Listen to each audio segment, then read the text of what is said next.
एक साल में 12 पूर्णिमा और 12 अमावस्या। पूर्णिमा तो 12 आते ही और अमावस्या भी 12 आते ही, पर अमावस्या से भी ज्यादा पूर्णिमा को बड़ा महत्व दिया जाता है, क्योंकि पूर्णिमा में रात भी उजाला को प्राप्त हो जाता। अमावस्या में एक ही अमावस्या विशेष अमावस्या है जो अब आने वाली पूर्णिमा के बाद, कार्तिक कृष्ण अमावस्या, जो भगवान महावीर के मोक्ष। तो पूर्णिमाएं बहुत सारी हैं, 12 पूर्णिमा हैं, लेकिन इन 12 पूर्णिमा में सर्वश्रेष्ठ पूर्णिमा कोई है तो जो आज का है।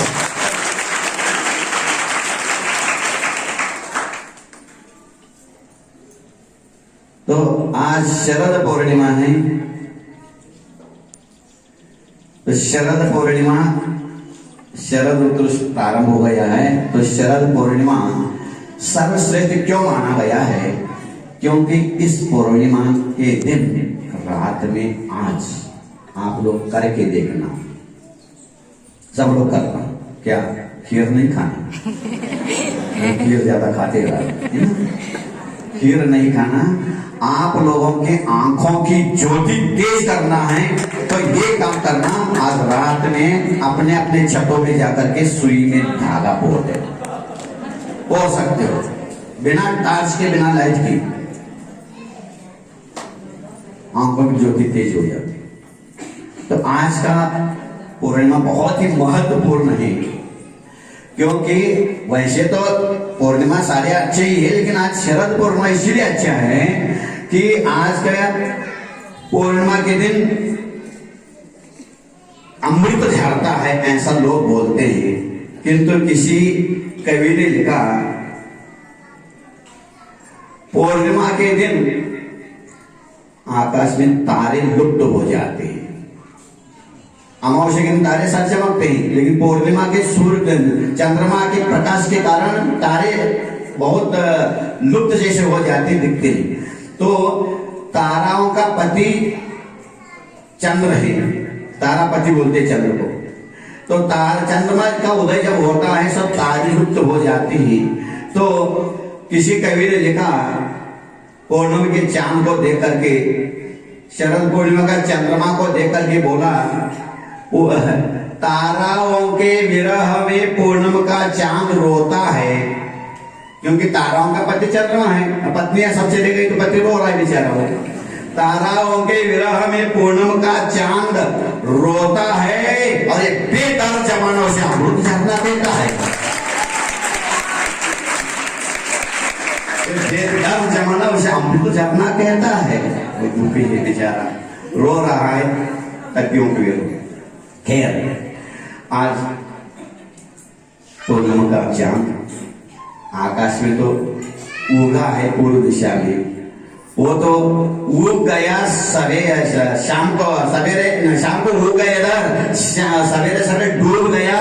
लेकिन आज के दिन एक ऐसा चांद जन्मा है इस धरती पर आया था, जो 50 साल से चमक रहा है, 70 साल से चमक रहा है, और इसकी रोशनी डूबने के बाद भी इसकी रोशनी रहेगी। ऐसा ये चांद का निर्माण है, धन्य चांद। और आज शायद हिंदुओं में ज्यादा प्रचलित है, यहाँ जैनों में भी होता होगा कि रात के समय क्या करते, खीर बना करके रखते, उसके ऊपर कुछ ढाके रखना चाहिए, रखते होंगे। लेकिन आज के दिन उसको खीर को प्रसाद समझ कर सब लोग खाते हैं। क्या समझ के? क्या समझ के? क्या समझ के? क्या समझ के?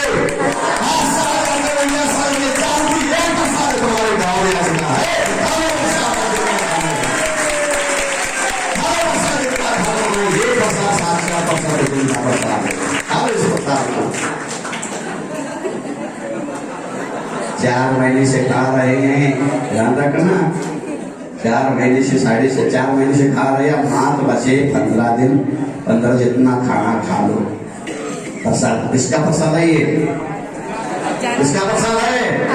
हर गुरु के चरण का शरण गुरु के चरण का प्रसाद मिलता है सामने, अवश्य खा लेना, खा लेना। गुरु का तो प्रसाद है ही, उन्हीं का तो है, गुरु तो गुरु है, तो गुरु का प्रसाद है। आज ये दिन आचार्य श्री के क्यों विद्यालय का जन्म हुआ ही था, लेकिन गुरुदेव के हाथ से, गुरुदेव के कर कमलों से आज प्रसाद सागर से के साथ 10 मुंडेराजों की दीक्षा हो गई थी नियमावली। 10 दीक्षाओं में सबसे अंतिम मतलब 10वां नंबर प्रसाद सागर का था, लेकिन आज सबसे बड़ी हो गई।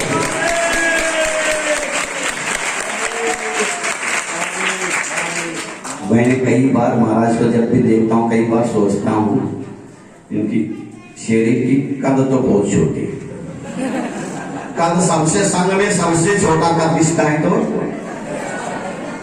सबसे छोटा कद संग में किसका है? तो सबसे छोटा कद प्रसाद सागर का है, और सबसे छोटा कद होकर के भी बेहद इसका मन इतना बड़ा मन किसी का नहीं है। हद पार गया, शरीर का कद छोटा हो गया, लेकिन मन का कद हद पार कर गया, हद पार गया। बहुत विशाल मन लेकर के महाराज जी चलते हैं। संग में भी आचार्य थे, आचार्य साथ में थे। उस समय वास्तव में आचार्य निश्चिंत ज्यादा रहते थे, क्योंकि आचार्य का दायां हाथ थे, बहुत निश्चिंत रहते थे, क्योंकि आचार्य को किस तरह से मनाना, किस तरह से कुशलता से काम करना, जिससे संघ के साधु भी आचार्य से जुड़े रहे और संघ के साधु के ऊपर आचार्य की कृपा बनी रहे, इस प्रकार बहुत कुशलता से काम करते थे। अभी भी बाले बाहर हैं, करते कर रहे हैं, यही तो उनकी विशेषता है। ऐसे प्रसाद सागर महाराज ने आज दीक्षा लेकर के 24 साल हो गए, बस इसके बाद 25वां साल लगेगा रजत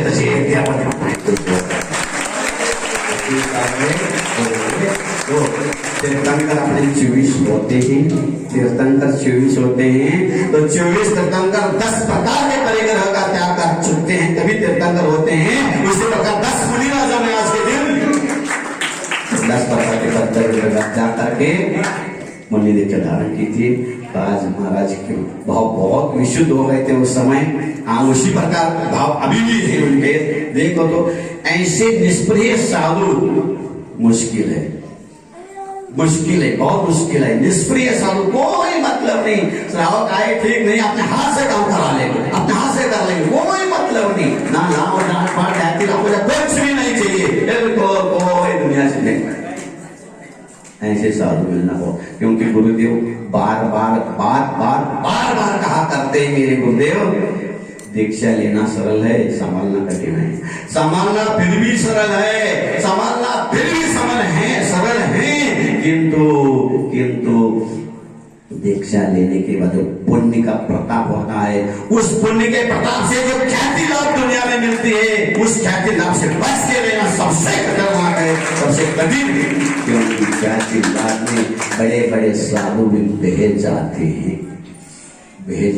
ख्याति लाभ बहुत बड़ी खाई है, इस खाई से बच के रहना हमारा गुरुदेव का बार बार उपदेश है। तो उस खाई से बचे, हमेशा बचे रहते, कोई मतलब नहीं, एकदम simple living and high thinking. इनका जीवन कैसा है 2 लाइन में बता दूं, simple living and high thinking और simple eating and high talking का जीवन।